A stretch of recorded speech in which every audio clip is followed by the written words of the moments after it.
Je rêve d'un peuple féroce. Un peuple qui griffe, qui mord et qui ne lâche rien. Un peuple qui ferait enfin comprendre aux élus se comportant en petits chefs aux nombreux privilèges que le seul chef, c'est bien lui, le peuple. L'unique responsable de ce pays. Face à une caste mondialisée, apatride, cupide, que reste-t-il à ce peuple privé de sa souveraineté? Comprenez que l'imposture européenne n'a pour seul objectif que de déposséder du pouvoir politique les peuples d'Europe. La synthèse parfaite d'une technocratie financière et d'une oligarchie d'intérêts. Où est le bien commun dans les divagations de nos gouvernants? Instances privées de délibération, conseils de défense, huis clos ridicules et satisfaits s'enchaînent sans jamais provoquer la juste colère de ceux qu'on empêche, de ceux qu'on opprime, de ceux qu'on aliène, soi-disant pour leur bien. Pour notre bien.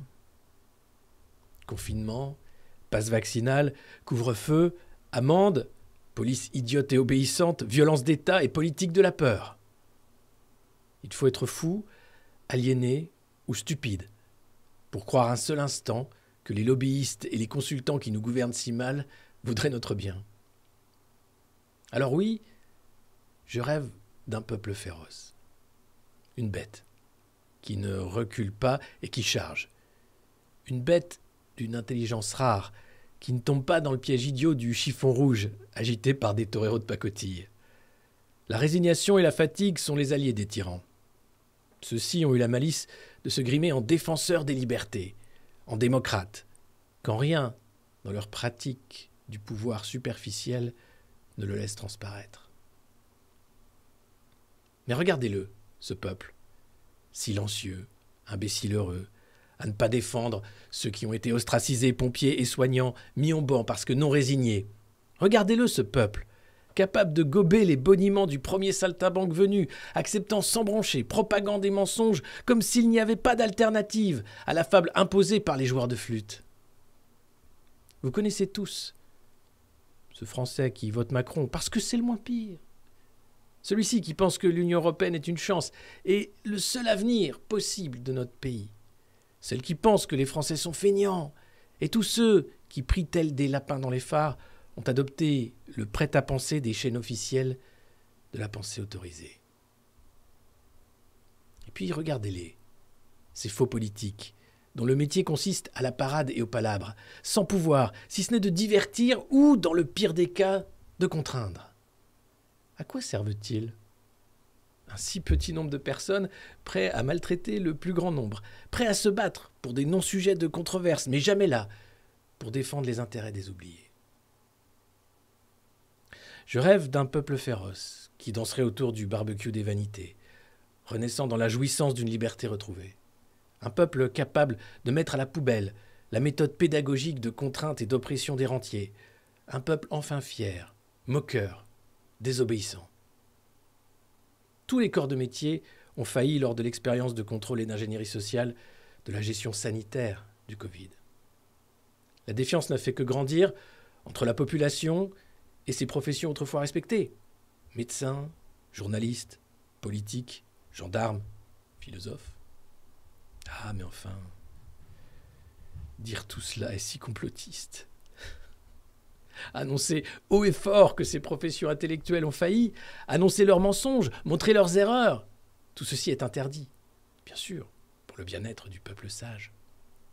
Mais moi, je n'en veux pas d'un peuple sage, de 12 agneaux inoffensifs conduits par de vils bergers. Le récit des incompétents se brise sur le mur du réel. Potions miracles, courbe de croissance, inflation, les mots vides de sens s'enchaînent à une cadence infernale, toujours plus loin dans la fabrique d'une réalité alternative qui sied aux nantis et aux profiteurs d'un système de négation de l'humain et de la vie. Mais le réel est là, dans l'assiette vide, dans la porte fermée du logement interdit, dans la rue froide, dans ce bureau gris sans fenêtre. Le réel, c'est votre colère. Pas un sentiment de colère. Une colère réelle, froide, qui ne choisit pas la violence pour exutoire, mais la réflexion, la libération de la pensée et la pulsion de vie. Oui, quelque chose ne va pas. Et vous le savez. Ces acteurs grimés en dirigeants nous récitent leurs textes hallucinés. Les sanctions fonctionnent, les potions fonctionnent, l'Europe c'est la paix, le travail rend libre, il n'y a pas d'argent magique, ni d'alternative d'ailleurs. Cherchez dans leurs histoires infantilisantes, où l'on vous sert des gentils et des méchants comme des burgers de fast-food. Cherchez simplement d'où vient l'argent magique et où il ruisselle en vase clos. Regardez de loin ces pantins désarticulés en costume trop étroit, marcher vers l'abîme, mais jamais ne les suivez ou ne les prenez au sérieux.